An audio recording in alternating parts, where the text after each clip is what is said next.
Hello everyone, welcome to engineers education point. इस video में हम लोग कंस्ट्रक्शन ऑफ ट्रांसफार्मर देखेंगे। ट्रांसफार्मर का कंस्ट्रक्शन देखेंगे। The transformer mainly consist of the magnetic circuit, electric circuit, dielectric circuit, tanks and accessories. Transformer में जो है क्या क्या होता है, मैग्नेटिक सर्किट होता है, इलेक्ट्रिक सर्किट होता है, डाइलेक्ट्रिक सर्किट होता है, टैंक होता है और एसेसरीज होता है।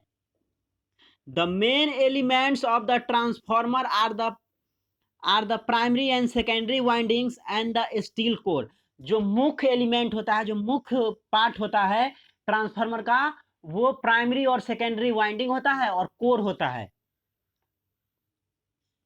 The core of the transformer is made up of silicon steel in order to provide a continuous magnetic path। Core material जो होता है, जो इनर पार्ट होता है ट्रांसफार्मर का कोर, वो जो है सिलिकॉन स्टील का बना रहता है, जो क्या करता है, कंटिन्यूअस मैग्नेटिक पाथ को प्रोवाइड करता है। Usually the core of the transformer is laminated for minimizing the eddy current loss. Transformer का जो कोर होता है उसको लेमिनेट किया जाता है, किसके लिए?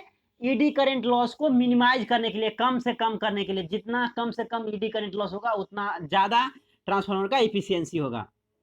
चलिए मैग्नेटिक सर्किट में देखते हैं क्या होता है। The magnetic circuit of a transformer consist of core and yoke. जो मैग्नेटिक सर्किट होता है ट्रांसफार्मर का, उसमें क्या होता है, तो दो होता है, एक कोर होता है और एक योक होता है। The circuit provides the path to the flow of magnetic flux. जो मैग्नेटिक सर्किट होता है वो क्या करता है, पाथ प्रोवाइड करता है to flow of magnetic flux. Magnetic flux को फ्लो करने के लिए पाथ प्रोवाइड करता है मैग्नेटिक सर्किट, कोर और योक में। The vertical position on which the core coil is वंड इज कॉल्ड द लिम्ब। जो वर्टिकल पोजीशन होता है जिसपे जो है क्वाइल को लपेटा जाता है, उसको क्या बोला जाता है, लिम्ब बोला जाता है। While the horizontal position is known as yoke. Horizontal position जो होता है उसको योक बोलते हैं, और वर्टिकल पोजीशन जिसपे क्वाइल को लपेटा जाता है उसको लिम्ब बोला जाता है। नेक्स्ट है electric circuit. Construction of the electric circuit of the transformer consist of primary and secondary winding usually made of copper. Electric circuit में क्या होता है, इलेक्ट्रिक सर्किट में जो है ट्रांसफार्मर का, उसमें क्या होता है इलेक्ट्रिक सर्किट में, तो प्राइमरी और सेकेंडरी वाइंडिंग होता है, जो क्या होता है यूजुअली कॉपर का बना रहता है, कॉपर का यूज किया जाता है वाइंडिंग के लिए। नेक्स्ट है डाइलेक्ट्रिक सर्किट।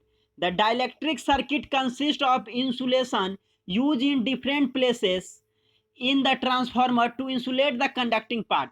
डाइलेक्ट्रिक सर्किट का यूज किया जाता है इंसुलेटर के तौर पे, इंसुलेटर का यूज किया जाता है डाइलेक्ट्रिक सर्किट में, जो डिफरेंट प्लेसेस, ट्रांसफार्मर के डिफरेंट प्लेसेस में लगाया जाता है to insulate the conducting part. Conducting part को इंसुलेट करके अलग कर रखने के लिए डाइलेक्ट्रिक का यूज किया जाता है।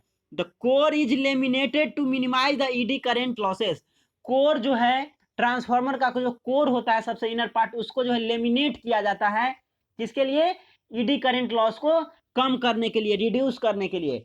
The lamination are insulated from each other by a light coating of varnish or by an oxide layer. और जो लेमिनेशन किया जाता है, लेमिनेशन को इंसुलेट किया जाता है एक दूसरे से, किससे? तो लाइट कोटिंग करके, light coating of varnish means एक पतला सा कोटिंग किया जाता है varnish का, या फिर ऑक्साइड लेयर का कोटिंग किया जाता है इंसुलेटेड करने के लिए। लेमिनेटेड लेमिनेशन को एक दूसरे से इंसुलेट करने के लिए उस पर कोटिंग किया जाता है varnish का या ऑक्साइड लेयर का। नेक्स्ट है tank and accessories. Other different parts and accessories are also fitted on the transformer for its efficient work as well as for longer life and better service of the transformer। Transformer में तो हम लोग देखे primary winding होता है, secondary winding होता है, core होता है, योक है, लिम्ब है। इसके अलावा भी और भी पार्ट होता है जिसका यूज किया जाता है ट्रांसफार्मर में इफिशियंट, अच्छा वर्क करने के लिए, अच्छे इफिशियंसी के लिए, लॉन्गर लाइफ के लिए और अच्छा सर्विस के लिए। और भी चीज़ का यूज किया जाता है, एसेसरीज का और टैंक का यूज करता है। They are as follows. और क्या क्या यूज किया है? कंजर्वेटर होता है, ब्रेथर होता है, एक्सप्लोजन वेंट होता है, रेडिएटर होता है, बसिंग होता है। ये सब पार्ट भी ट्रांसफार्मर में उपलब्ध होता है। आप डायग्राम में देख सकते हैं, देखिए ये आपका ट्रांसफार्मर का डायग्राम है। यहाँ पे देखिए ये आपका ट्रांसफार्मर का वाइंडिंग है, ये वाइंडिंग किया गया है।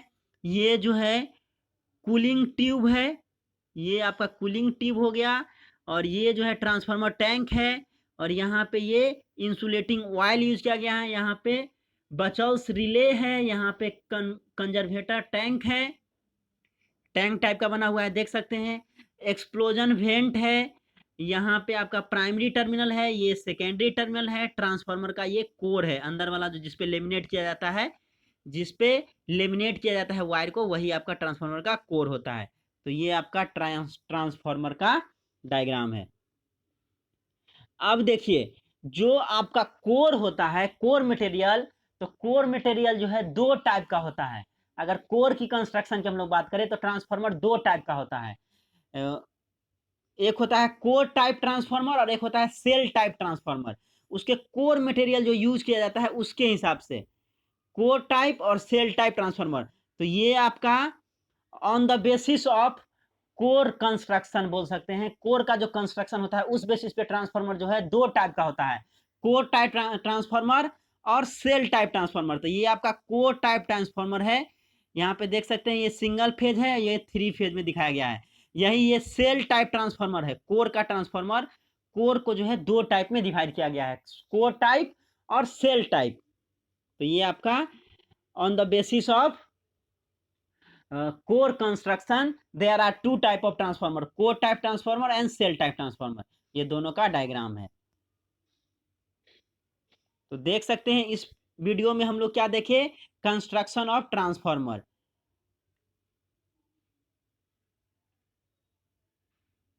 ये आपका डायग्राम हो गया ट्रांसफार्मर का, और ये आपका कोर टाइप और सेल टाइप ट्रांसफार्मर हो गया। Thank you for watching this video, thank you so much.